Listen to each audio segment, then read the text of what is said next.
For that, if you go to Sirach, I'll take this portion often because we are all Catholics. For us, we have this verse. For those who are not Catholics, they have another verse also for those who do not accept Sirach, they can see Deuteronomy, 30th chapter, 15th verse. It says the same thing. See, I have set before you today life and prosperity, death and adversity. If you obey the commandments of the Lord your God that I command you today, by loving the Lord your God, walking in his ways, and observing his commandments, decrees, and ordinances, then you shall live and become numerous, and the Lord your God will bless you in the land that you are entering to possess. But if your heart turns away, if it goes. So, what is said here is that before you is set life and prosperity. Whichever you want, you choose, is what God says to have. Death and adversity. So, life and death is given here. The explanation for this verse is given in Sirach from 14th to 17th verse. If you read, it says like this: It was he who created humankind in the beginning, and he left them in the power of their own free choice. This only is mentioned here in our parable what we are seeing now, that he does not know how. Through these words, the same meaning is given, that he left them in the power of their own free choice. If at all he wants to leave us in the power of our own free choice, he should not interfere. He should just keep quiet. He shouldn't come and hold our hand and ask us to point out a particular direction. We should decide which direction we should choose. So he says, if you choose, you can keep the commandments, and to act faithfully is a matter of your own choice. He has placed before you fire and water. Stretch out your hand for whichever you choose. Before each person are life and death, and whichever one chooses will be given. This is the same thing said in Deuteronomy 30th chapter 15th verse. This life and death, only this life he mentioned here is what we call it as filial adoption. Once we get adopted, we inherit the life which is given to Jesus Christ during resurrection, where death could do nothing to him. Once we become children of God, death cannot do anything to us. We live forever. Therefore, this is the real life which is mentioned here, not the life in this world. It is the life in the real world, and that life is the life in the family of God.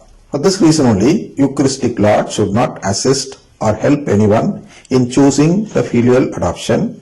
That person should decide on his own. That's what I just read to you from Sirach and Deuteronomy.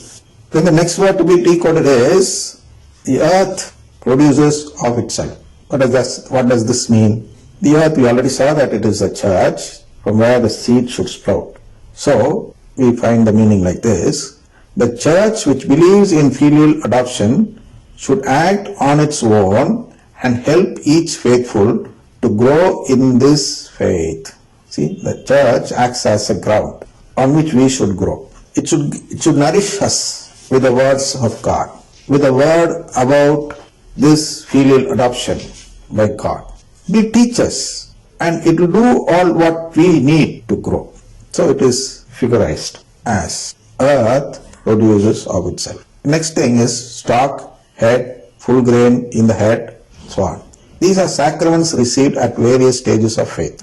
Then the ripe grain, after all temptations and tests are passed, on asking of filial adoption by that faithful, has been confirmed. Each faithful is tested only for this. Temptations are given only for this, to see whether this person is asking this filial adoption. So at one stage, after giving various types of temptations and tests and other things and all, God will come to a conclusion that the test is over. This person has either passed or failed. Once God comes to this conclusion, it means that his decision has been confirmed. Actually, all those seeds that grow in this Roman Catholic Church should not fail, because there should be people who ask for this filial adoption. But what is happening now is that after the coming of this charismatic renewal, this faith becomes nullified, or the sacraments which this faithful receives from the church becomes null and void. It is like a locust coming. So the locust is not given here in the parable because the problem of this locust came only after 1965. Before that, we did not have this problem inside the church. The windows were closed, you all know. Only in the Second Vatican Council, they opened the windows to the other denominations. Till then it was closed, so the locust couldn't enter. Mary, of course, gives another figurative form, saying that it is the smoke of the Satan. That couldn't enter when the windows and doors were closed. Now after the Second Vatican Council, it opened, and immediately this movement came in, which was just started in 1952 by other denominations who did not believe in filial adoption. And they came inside, they started a branch here saying, giving it a name called Catholic Charismatic Renewal, CCR. The Charismatic Renewal is there in all the denomination, but one little letter C was added to say that it is Catholic. So many got scandal or fooled or something like that, and they lost their faith in the sacraments, and they have left there seeking something else other than filial adoption. That something else is what we believe it as prosperity. They go in search of prosperity, which is found in this charismatic renewal. Locust is a figure of speech given to this charismatic renewal in the Revelations. At the end of time, it says that locust will come and destroy all the crops. The crop is nothing but this crop in the church. It is not destroying the whole crop. The crop will be standing, but there will be no grain in it. It will not be ripe. So, it will be considered as some as a person or people who have not accepted this faith of filial adoption. Or they will be considered as those people who have not asked for this. Therefore, it will not be given to them. About locusts, we see in Revelation chapter 9, 3rd verse, there are many references, but I'll just show this one now. Then from the smoke came locusts on the earth, and they were given authority like the authority of the scorpions of the earth. They were told not to damage the grass of the earth, or any green growth, or any tree, but only those people who do not have the seal of God on their forehead. That is the 4th verse. This is the meaning which I was just saying now. See, they should not do anything to people who do not have the seal of God on their foreheads. It's not do not. See, I'll read it again. They were told not to damage the grass of the earth, or any green growth, or any tree. Grass here, in this parable, means the crop that grows, stalk, the head, the full grain, and all, figurized here as the grass of the earth, the green growth, or a tree. But here they were allowed to damage who grew in faith, but only those people who do not have the seal, who did not grow in faith. Having the seal of God on their forehead means people. It is a sign of the people who asked for this filial adoption from us. It is a sign of God, or a seal given to all those people who wanted to become children of God. The seal in the forehead is actually given during our baptism, when we join God's family. And all those, I told you, it becomes null and void when you go to the charismatic renewal. What happens when it becomes null and void? This seal of God on those people's forehead, will be taken away as soon as you enter into this charismatic renewal group or the prayer group meeting. That's not there. That is all there. Therefore, once this is done, either the seal remains permanent. When the seal is actually given, it is a sign of something being confirmed. And when the seal is taken out, that we have verses there in Revelation. Since we don't have time, I'll just tell you, just believe me.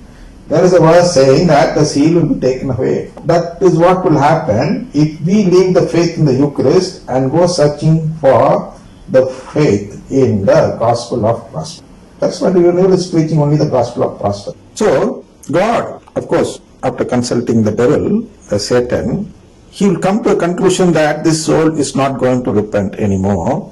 He might come to a conclusion that this soul has clearly chosen this filial adoption. And once this gets confirmed, either chosen or not chosen, the sickle will be sent. What is the sickle? This is the death on this earth.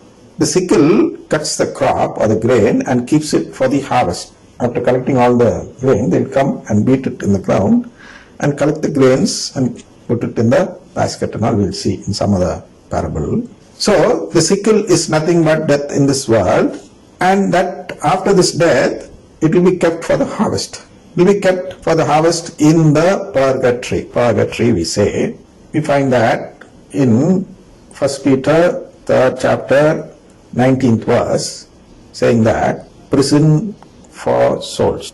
So they'll be kept in prison, in watch, and of course they'll be given an opportunity to repent there and choose filial adoption and all that, and all it will come in another parable, especially the fig tree, I think. And after that, the judgment day will come, when all will be called and judgment will be given as to who accepted or who asked for this filial adoption and who did not ask for this filial adoption.